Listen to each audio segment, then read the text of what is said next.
Hey guys, I'm Jake, and welcome to Kings and Queens of Miniature Castles.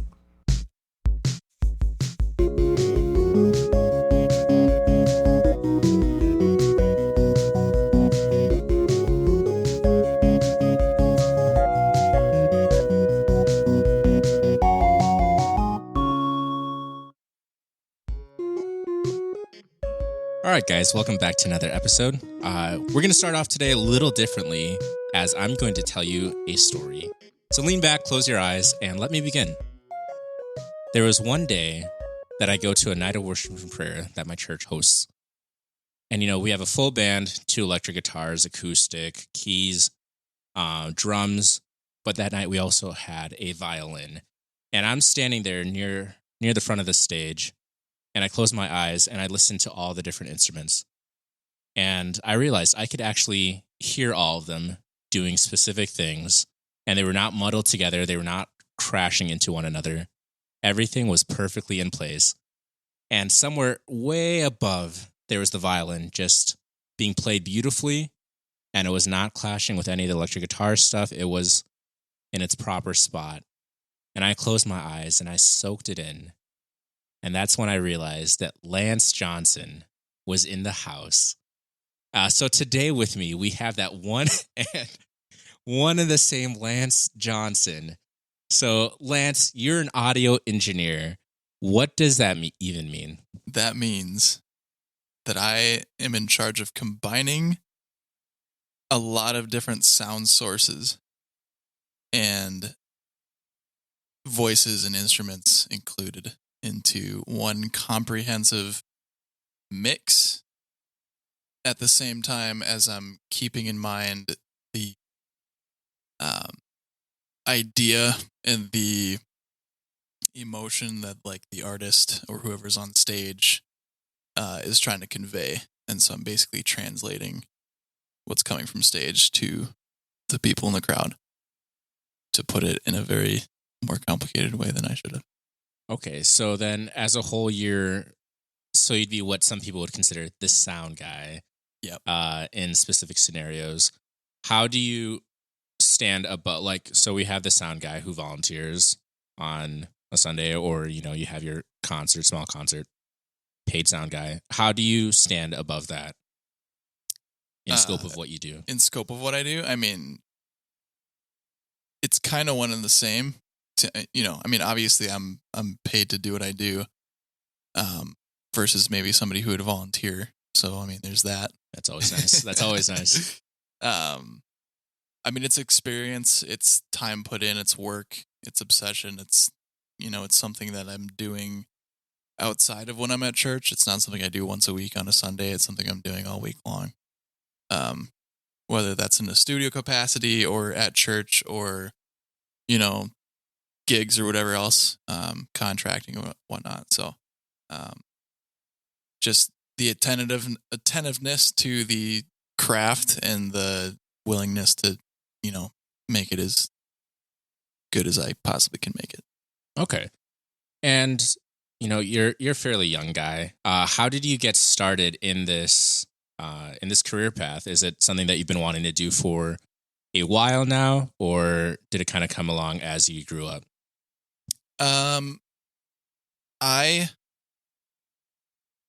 I'll go back to when I graduated high school.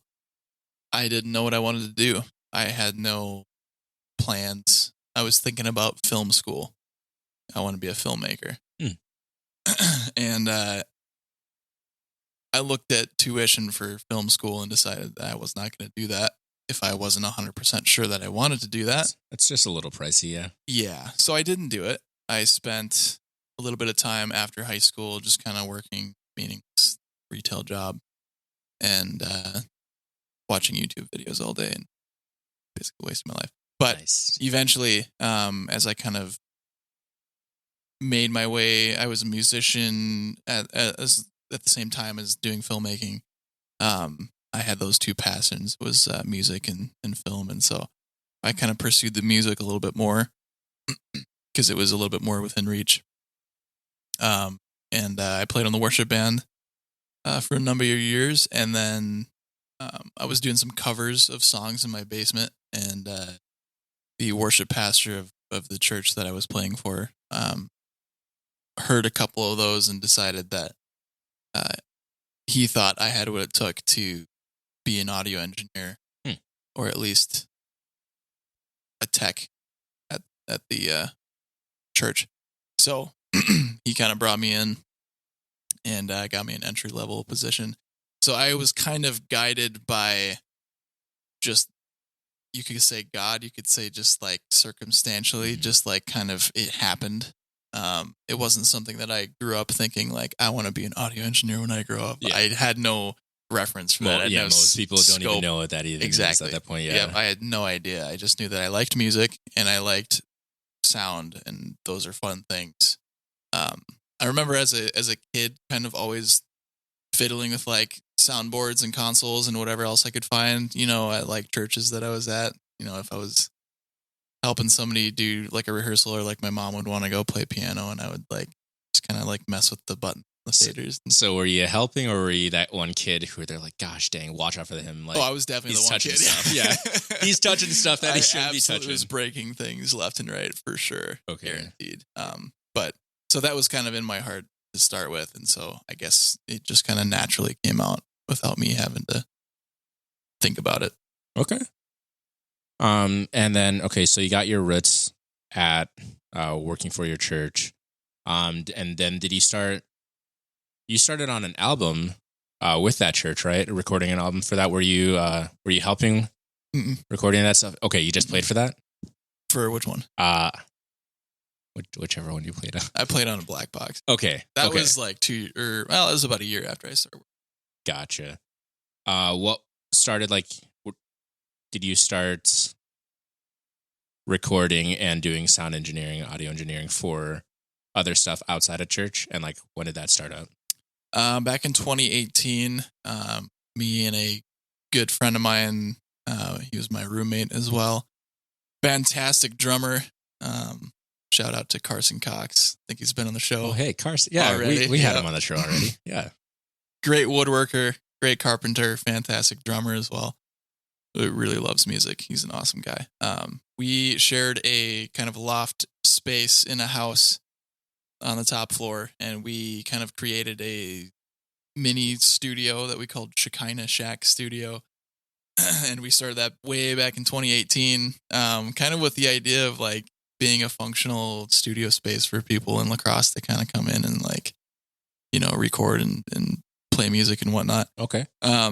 So we didn't end up doing a lot of projects for other people, but we had people come in and like, you know, we had you know, covers that were done and fun videos that we shot, and you know, jam sessions, plenty of those that we had up in that space. So yeah, I was definitely doing things outside of just, you know, running sound at church. So it ended up becoming more of like the studio minded stuff that I was doing at home, and then live sound engineering at church. Okay. And how did you learn like how to do any of this stuff? Because you said you looked at film school, didn't do film school. Mm-hmm. Did you go to school for audio engineering? I did not. No, I learned a lot from, basically experience. I learned from peers. I learned from, you know, people above me. So, my boss at the time at the church, he had plenty of experience. And so I learned some things through him. I learned some things, you know, through the worship pastor there. I learned more just kind of diving into YouTube and like looking things up and like learning how compressors work and, you know, whatever material I could get my hands on. A friend told me that you spent like a month just delving into compressors. Is that true? And like, how does one like spend an entire month learning like one small facet? I was stupid. I was dumb. Was not expecting That's that. what it was. Okay. Yeah. No, Don't do this at home. The reason it took me a long time to kind of understand compressors at the very beginning, like this was even before I worked at church, was because I was doing compressors in Logic, and I would put a compressor plug-in on a vocal or something. It would immediately get louder. But I was told the compressors make things quieter. because it compresses the signal. And so I was like, why does everything get loud when I put this compressor on? And it took me a while to figure out that the Logic compressors have a default where when you load it up, it has an automatic gain function. So it automatically turns up your signal to make up for the compression that's happening. And so like I was turning the threshold knob down to like squash it more and make it quieter. And it was automatically bringing it up to make it louder. And so, makeup gain is usually a manual function. I mean, auto gain is a nice tool, but for that to be default, it really kind of threw me for a loop because I was like, that's not how it's supposed to work. I don't know what's going on. I could see, I could see how that throws someone off. Yes. Okay. Speaking of that, all right. So you're talking about Logic. What are the platforms that you use when you're sound engineering? In the studio or live? Let's talk first about the studio, and then we can delve into live later. Sure. Studio-wise, my favorite DAWs are Pro Tools and Logic Pro. And could you explain it real quick what DAWs are? Digital Audio Workstation. Okay. Yes. And then that's just what you can run on your computer. Piece of software, your program that you record all your sound into. And there's a lot of them. There's a lot of them out there, and most of them are really good. I know there's a lot of like competition between people who are like, oh, I use Pro Tools, I use Logic, I use Reaper. But like, yeah, it's whatever you use, like, don't feel shame, because if you can get really good at whatever program you're using, then like you're unstoppable. So yeah, just learn your programs. Learn it well. I know even though like with the DAW that I use, Reaper, I used it because it's free. Actually, it wasn't free. It was like a free trial, and then I paid for it. But it was a small price to pay, and it's pretty easy to use. I can understand it fairly well. And like what I've seen with, at least with Reaper, is that there's a lot of different platforms online where you can ask questions, where there's like a solid community that just helps explain everything. Is that the same with like Pro Tools and Logic and such? Yeah, there's all kinds of forums and resources and stuff out there, Reddit groups and Facebook groups and whatever else. So you can usually find what you're looking for. Okay. Okay, so I'm going to go back a little bit on what I said. I realized I totally said a lie there when I said I have a decent understanding of Reaper. I don't. I managed to get by on stuff. A lot of stuff confuses me. I'll look it up. Somehow that confuses me even more. And then I usually find myself like just calling Lance or asking someone else. I'm like, all right, what's even happening right now? When you were looking up different stuff like compression, stuff like learning how to properly EQ different vocals, different instruments, all this different stuff, like that's knowledge that like people are going to school for like 2 to 4 years, if not longer, to become excellent at. And you said you got better at it through simply experience, but I don't know, like in my head, like it's just mind-boggling to me to even just like read an explanation for how to properly like read like a seismograph. Why did I say seismograph is not right?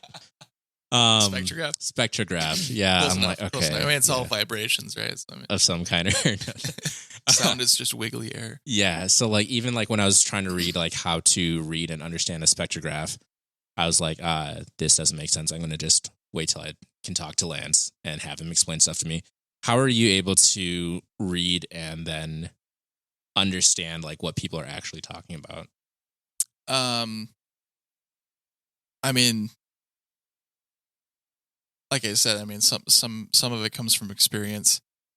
But I'm a hands-on learner. I'm a kinesthetic learner. So when I would go read stuff or like watch a YouTube video on how to like whatever, I would usually need to go and do it myself after that. Everybody has different learning styles. So, I mean, for me to understand things, like it's usually just, it takes time, but anybody can learn anything given enough time and enough, repetition. So learning about compressors, learning about EQ, learning about all this stuff. Like, you read it, you listen to it, you watch it, and then you apply it and you put it into actual application, and then you can really tell. I mean, like, you can A/B stuff. Like, you can put on EQ on a channel and like mess around with it and be like, yeah, I think that sounds good, and then turn it off and be like, actually, that sounds like trash when I turn it back on compared to the original sound. You know what I mean? So like, there's a ton of experimentation that has to happen. And that really helps you kind of like grasp like all the concepts, right? When you're like reading through these things. So, I mean, it's just like learning anything, really. It just takes time. Okay. I want to hop back onto something you were just talking about with like, taking time to like step away from the project, come back to listen. Like, when I took a photography class in school, and I would do my editing, and I'd like look at it and I was like, oh my gosh, like this is great. I'm the next guy, like this, I'm going to start editing everyone's stuff. And then I would definitely, fall asleep, look at it the next day and think this is barf. Like, this is oversaturated. It is like way too vibrant. Like, it's just blur. It was all the things that were wrong could be wrong. Would you say that's similar then to your experience with, working on different projects? Yeah. Yep. That, I mean, that still happens to me even now. I mean, to a lesser degree. When it comes to audio mixing, there's a principle that your ears get fatigued. It's called ear fatigue. Go figure. Boom. Yeah. Okay. Nice. And the concept of that is just when you listen to something at a high enough level for too long, your ears kind of just get used to it. So you could dial up a horribly mixed track and just like the first time you hear it, like you just start it and you're like, oh, that's so bad. I hate how this sounds. And like the longer you listen to it, the more your brain just kind of goes, this is normal. This is what everything sounds like. I've experienced that with country music, to be specific. Yes. This is trash. Oh, you know what? I'm going to try to slip a diss about country music, I think, in every episode now. Let's go. I don't like country music. Anyway. Yeah. Your views don't necessarily line up with my views. I can't. Yes, I will not force my views on other people. For legal reasons, I can't agree with that. Yes, for legal reasons, this is a joke. Yep. Regardless, yeah, so I mean, it is a thing. So like, it's not exactly the same as photography, but it kind of is. Your brain tricks you into seeing something that you're not necessarily seeing, where you go so far down the rabbit hole that like your picture is like deep fried now, but you don't really realize it because you've been staring at it for like 5 hours straight. Same with music. When you're mixing a song, if you mix for like an hour or two, your ears are basically tricking you. And so what happens a lot of time with stuff like that is like people will crank up like the high end on a lot of stuff because it sounds exciting, makes things sound clear. And they're like, oh man, this is like super fresh and I like the way that this sounds. They'll do all this stuff to their mix late at night and they've been working on it for super long, and then they go to bed and they wake up the next day and they listen to it and they're like, that is terrible.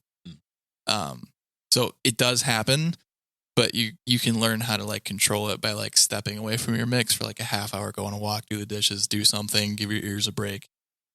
Photo editing, give your eyes a break. Like, reference material is another big thing for audio. Like, listen to like a song, especially if it's like in the style of what you're mixing, and like use that as a reference point and an anchor so that you're not like just losing your way in the sea of like frequencies, or you're just like, I don't know, like it's just kind of like everything sounds the way that it sounds, right? Like where's your bass? Like where's your anchor? So that can be a helpful tool as well. Okay. As I like, I don't know, I feel like that's the same. I just have the same thought like over and over whenever I think about any vocation or any like niche job. And that's just that, from the outside, it looks pretty simple. Even like the smallest thing is, hey, yeah, like I am doing sound for something. And when people look at it, it just looks like someone who is just, sliding a couple knobs here and there. And then, that's it. But then the more you delve into it, like the more and more complicated it gets. And it gets not overwhelming, but a much larger appreciation for all the jobs out there and not like thinking of other people as being dumb or stupid for having like jobs that I don't know you didn't go to school for, or jobs that like vocation jobs, I think specifically. That is the studio equipment that we've been looking at and delving into. But what about the live performances? How do you what items are you using? What software are you using? And how do you kind of like map out everything so that people from all sides of the room are able to have a good, clean mix? Yeah.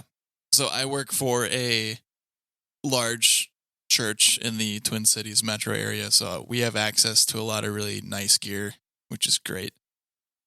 So we're using Digico for consoles across almost all of the campuses, besides one, which is the Yamaha CL5. So that's what we're using for consoles and mixing. That's all over. We get Dante, we get Maddie, we get all kinds of distribution for receiving inputs and sources.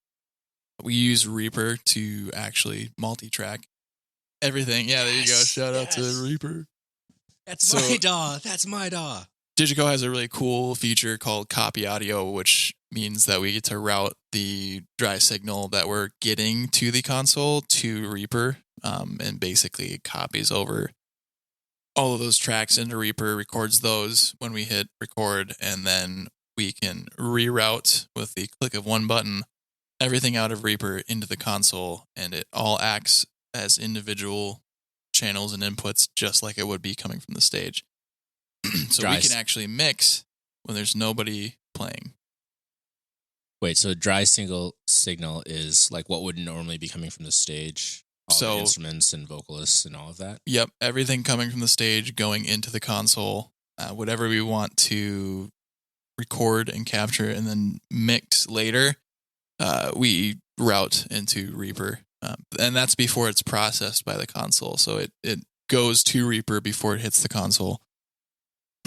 And then when we play it back, it will go into the console and be processed. And that's how we can kind of set things up. Okay. Which is nice. It's very nice. So we use that for gear.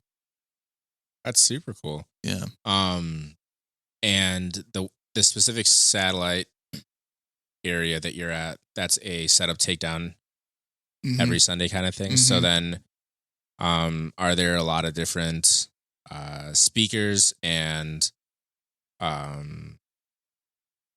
boards and stuff? You said you use Digico. What are some like staple equipment that you're using through all of that?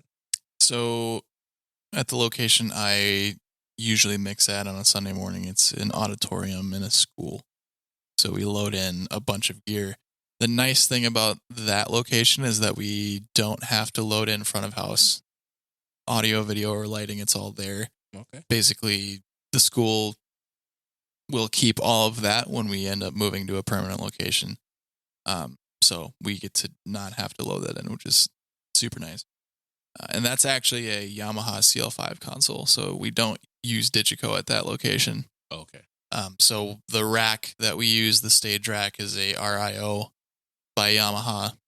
And for mixes, we basically take a double patching of every channel and send it to a separate bus, which goes out of an output on the stage rack. And that goes to the wireless transmitter. And so everybody in the band gets a wireless pack, and they plug their in-ears into that pack, and that is their mix. And they control the mix on their phone through an app by Yamaha.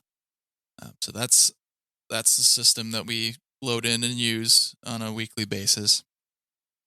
That sounds a lot more streamlined than, my crew work experience back in the day. No, that was a whole other thing. But there's a lot of moving pieces that you're having to keep track of, a lot of tech and software. Do you have any fallbacks for if any of this stuff fails?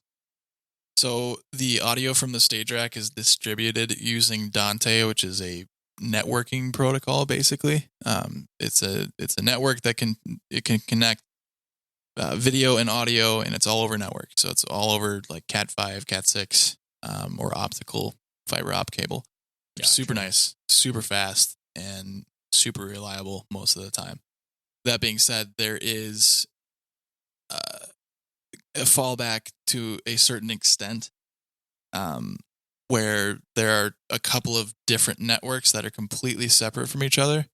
One is the primary, one is the secondary. And so out of the stage rack, we'll have a primary line, which is where all the audio would typically go through on that network. And then we have a second network that's completely separate. And so if the primary dies for whatever reason, it will automatically switch over to the secondary line, and you won't even be able to tell. Okay. It will not lose audio, it will not drop.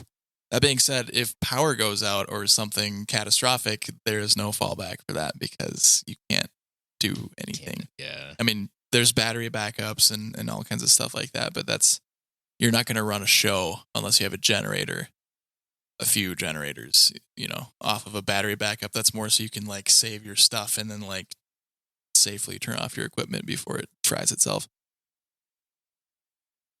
Do you have to keep upkeep on any of that stuff, or is that out?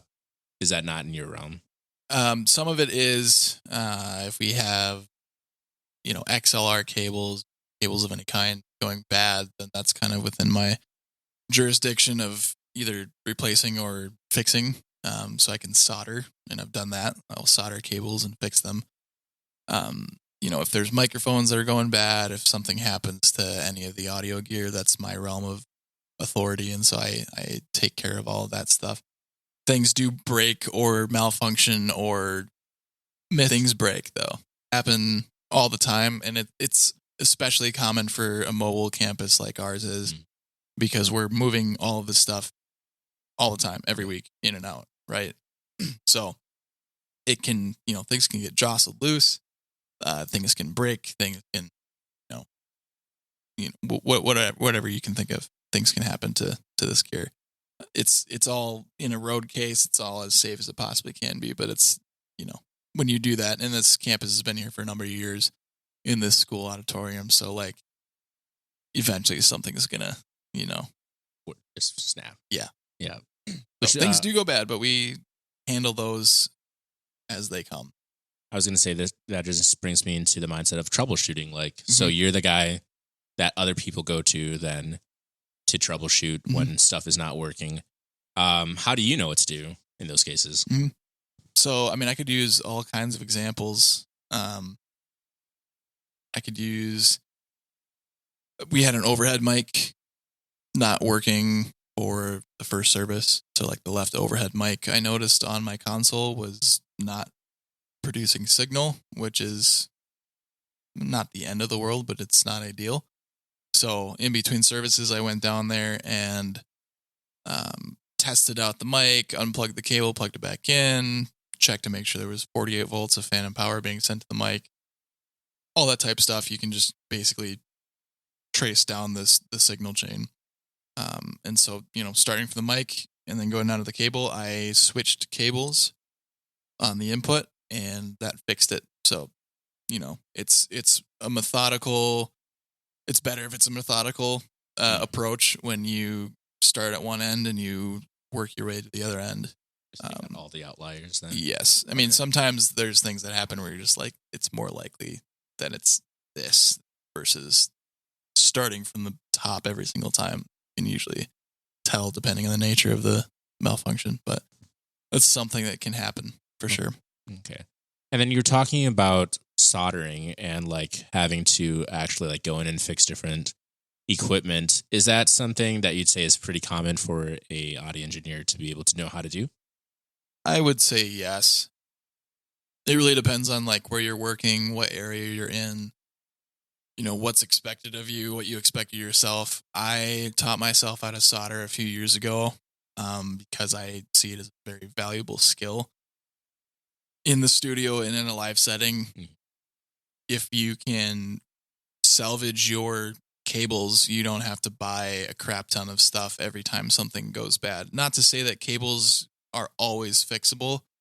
Sometimes they're just not. Like something will happen, they get run over, they get snipped here and there, like there's shielding that's missing, like things just happen, and sometimes it's just better off just get a new cable. But if an end gets bent, like a TS, like a 1/4 inch end, like gets bent because somebody rolled over it with like a giant road case or something, or like, Yep. If you have a mic cable and you wiggle it, from like where it kind of plugs into the mic and it like makes a crackling noise, chances are you have a contact that's coming loose.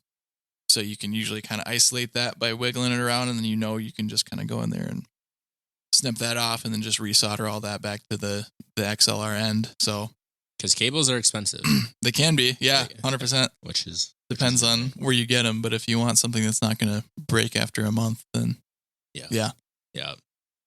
As I'm thinking about this, I have a couple questions that come to mind, and that is your interactions with the musicians.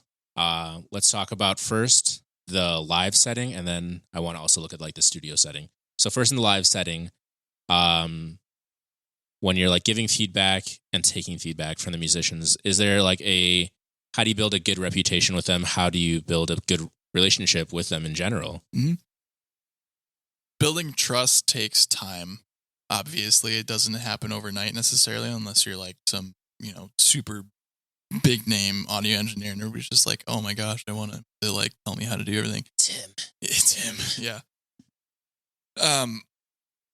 Being a good listener is good. Knowing when to speak helps a lot. So don't just walk into a situation where like maybe you don't know the musicians that well and you're just like, hey, your tone sucks and I hate the way you drum and you should fix that, and why does your voice sound so bad? Like nobody's gonna like you. You're just a giant a-hole at that point, and nobody wants to have anything to do with you. No one wants to deal with that. Exactly. They'll just put up with you because you're the sound guy, and at the end of the day, they don't care about your opinion because you're just dishing it out. Nobody's asking for it. So from that aspect, just showing up, on a weekly basis and getting to know your musicians and, having a good ear, knowing what you're listening for, what you're looking for, but also knowing what they're looking for as well, and kind of trying to mesh those two ideas together and in a helpful way. So it's most ideal when they ask you. They might, if they trust you enough, after enough time, they'll come up to you and be like, hey, what'd you think of that keys patch? Was it too bright? Do you need more of this? Do you need less of this? And like, that's super nice when they do that. That shows that they trust you and that they value your opinion and that they think that you know what's best for the mix, which is huge and very important. And other times, like there's just something, maybe there's something in the tracks that you need taken out that nobody noticed, or maybe, the bassist has something weird going on in one of their pickups, or like, maybe, the guitarist might even be playing something that's just a little bit heavy in some frequency range, or a common classic one is just having too much wet effects on a guitar, way too much reverb, way too much delay. You can't really push that in a mix and make it upfront and prominent because it's by nature spacious and deep, and like it sits in the mix and disappears the more reverb it has on it because it sounds further away. Gotcha. So you really can't push that without it just sounding like noise. Exactly. So every once in a while you have to, and wording is huge. Like you can't just go up to a guitar player and be like, hey, turn out your reverb. I hate it. You can't, like, you can get your point across, but like, choose your words carefully, know your musicians.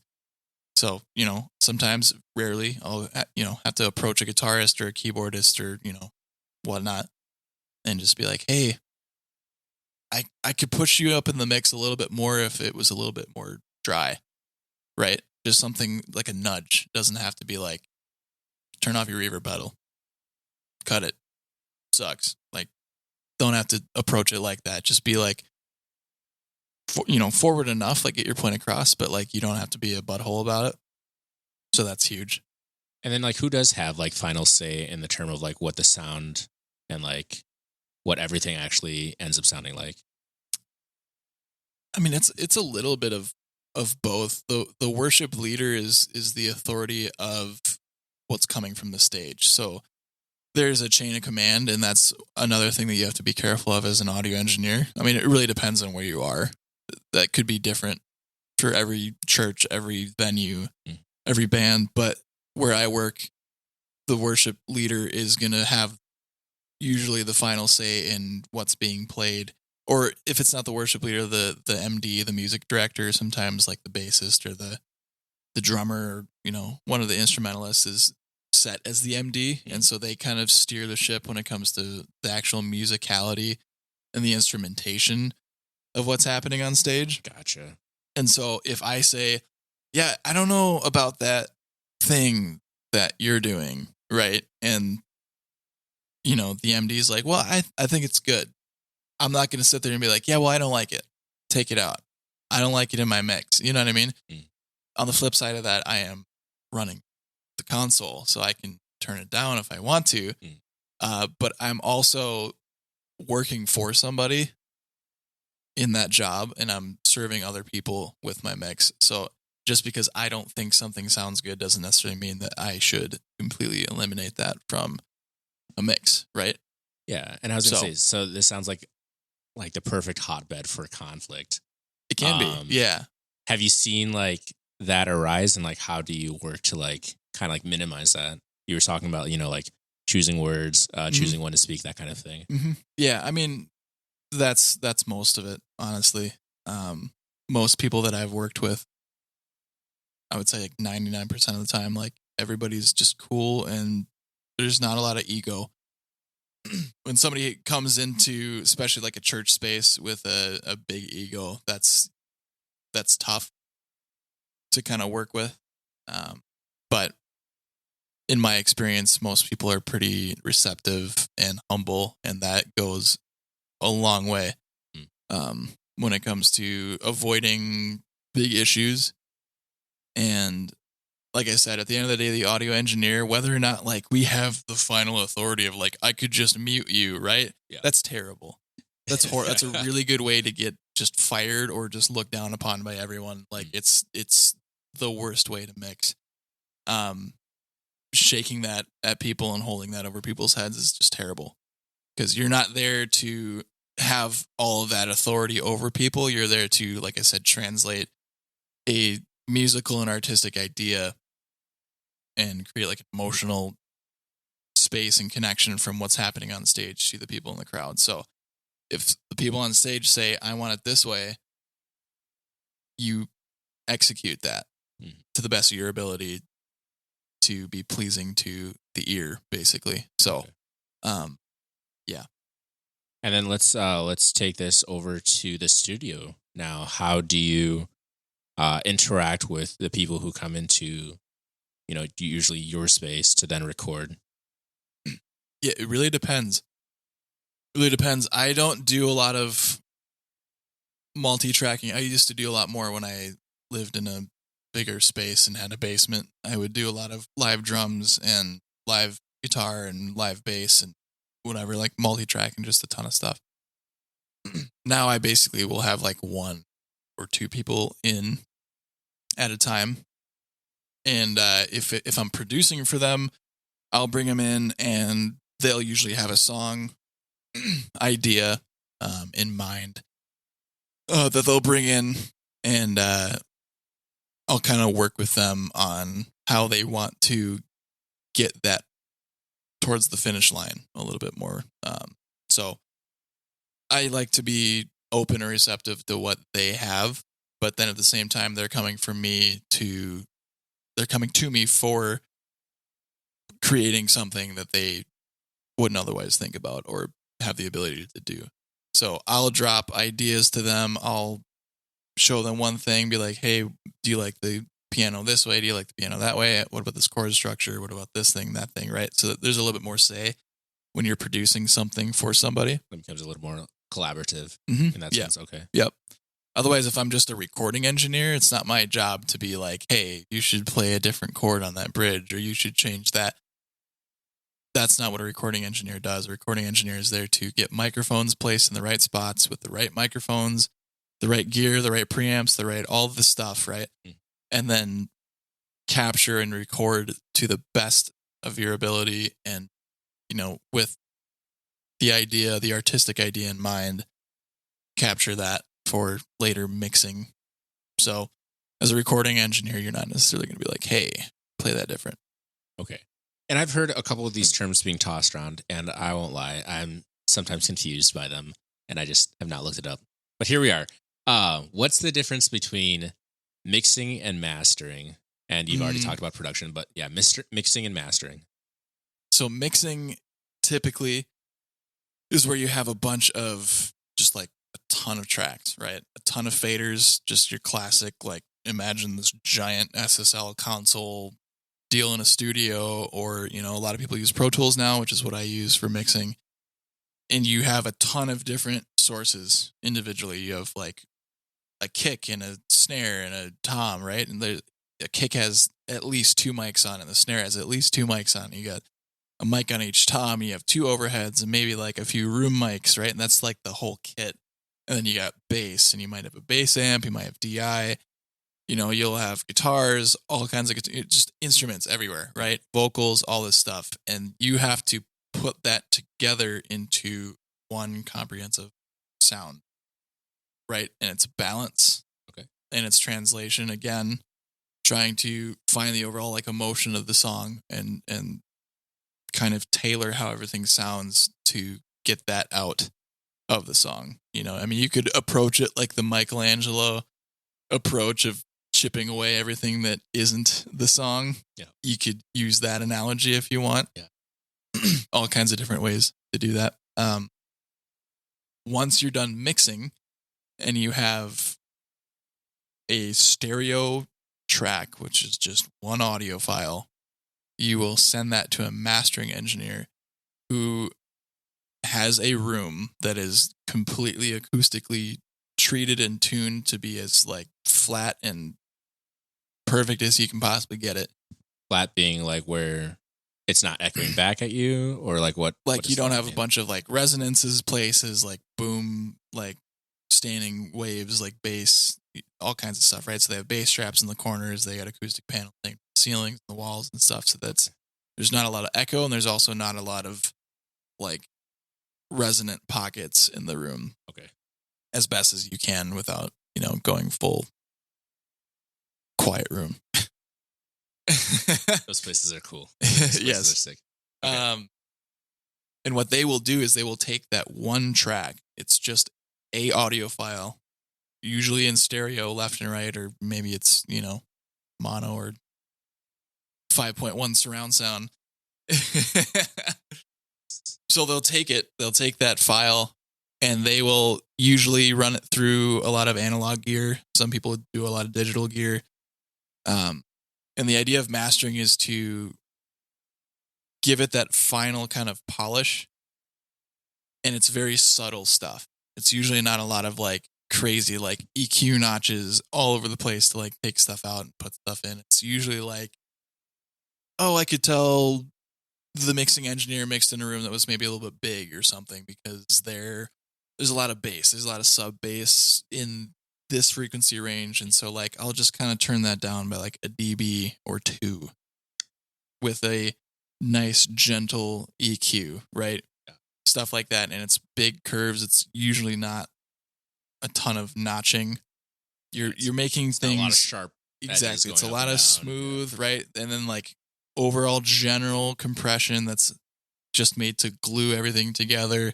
You can run it through tape if you wanted to get like that tape feel. You can go crazy or you can go not crazy. And then at the end of that, you put it through a limiter to basically bring it up to industry standard loudness, which just basically a brick wall limiter is kind of like a compressor, but it doesn't let anything past that threshold. And so you can turn up all the quiet while keeping the loud shaved off at the top.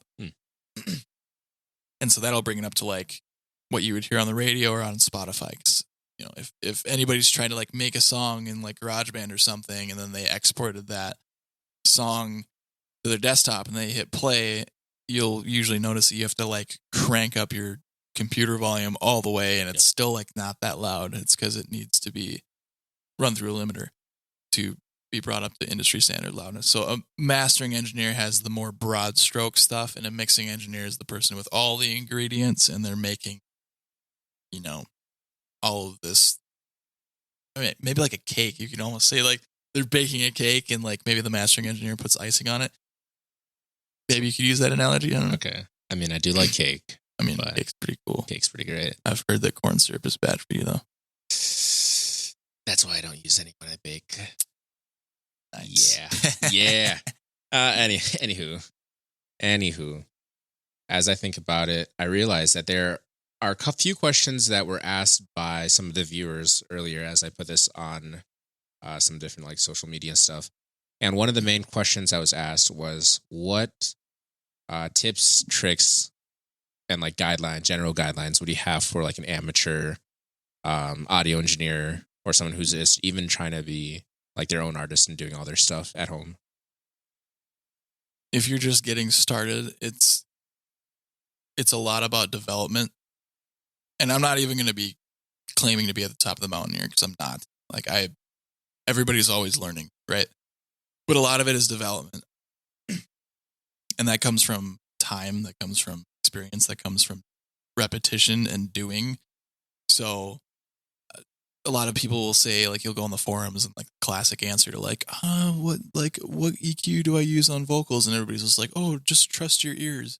That's like, as an amateur audio engineer, the single most infuriating answer that you could possibly receive. Because you're like, I don't know if I can trust my ears, because I'm just getting started. Like, I think it sounds good, but like, does it?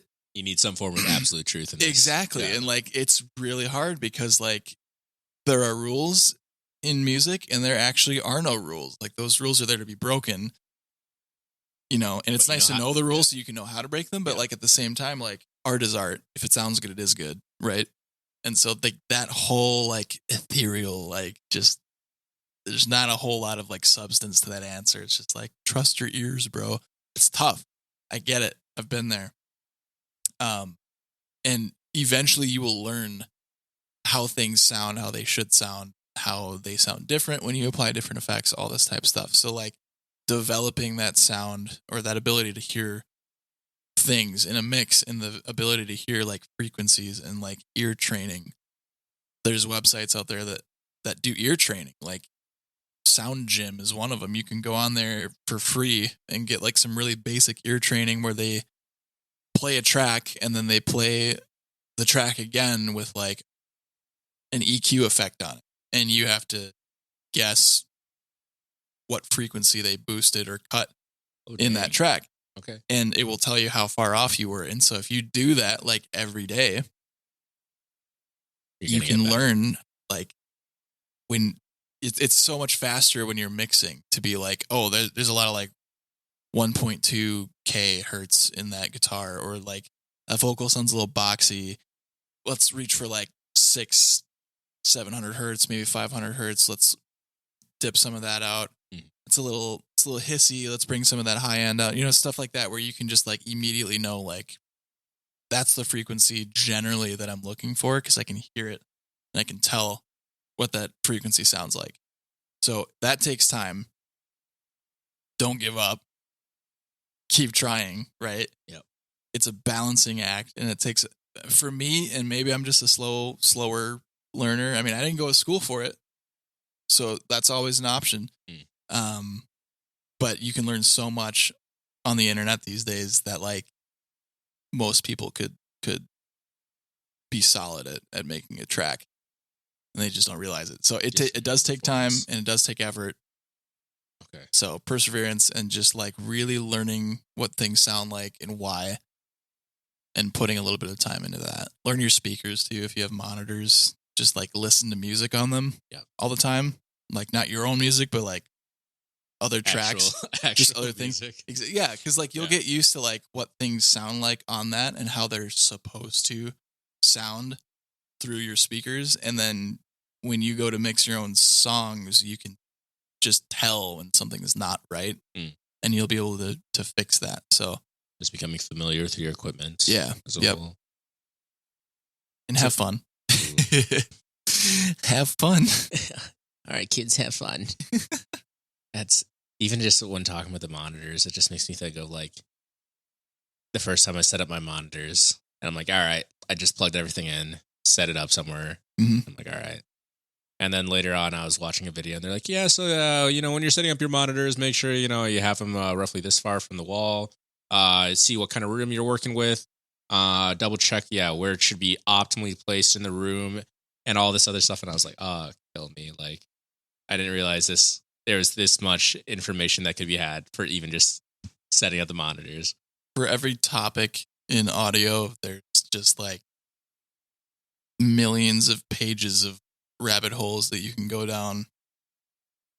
It's insane. But it's daunting, but like I would say just take it one at a time, because people might look at that and be like, that's too much. I didn't sign up for that. Yeah. I just wanted to make music. I don't make songs. Like you can hang on to that. You know what I mean? Hang on to that original like desire to just like make sound good. You know what I mean? Like, and then get nerdy about it later as you have more time and experience that you've poured into it. Just try it. Yeah. Stick with it. And I think even something that like resonates with me is something that even like another person who was on the podcast, Patrick Isaac, said, and it was to just do it. And at some point, just release one. Even if it could be the worst thing on earth, just release it so you can have like something to like actually like start building off of, Mm-hmm. and then get all those like first jitters out of the way. But yeah. If you're an artist and you're mixing your own music, that's a whole nother realm of like insanity, because you're listening to yourself do all of it, and then you're mixing all, and you're just hearing yourself for hours and hours and hours. That could be a whole nother can of worms. that But just hurts. Yeah, get over the hump, get something out, Yes. and just keep releasing. Okay. And as we wind down here, I have a few not token questions. Nor closing question. I have a few closing questions Token question. that I have to ask. Don't have to. I choose to. Okay. Anywho, Can I refuse to answer them? that's not how this works. Okay. You signed stuff. This is part of it. Yeah. Thank One of them being, has there been any like format of like entertainment, whether that be like audio, visual, that you're intaking that has like caused you kind of like take a step back and actually ponder? Yes. And what could you elaborate, please, sir? Yes. I recently was at a show, a local show, and there's a local group, and they're fantastic. And I lost it listening to them play live. It was fantastic. And the band is called Airlands. Airlands, one word. Like air, like the stuff we breathe in. Mm-hmm. And Yeah, lands, nice. like what you're standing on. Okay. Yeah. One word. Okay. I don't even know if I could choose a specific song. They have one track called Love and Exhale, and when they played that live, it was fantastic. Mm. And yeah, I went to heaven that night. It was great. They have a cello, acoustic guitars, really good electric. It's amazing. So I would have to go with Airlands as just a whole, as an artist. One word. No. Okay. No. And then also, as you're looking at your life ahead, as you've looked at your life behind, what is a legacy that you're wanting to leave? That's a great question.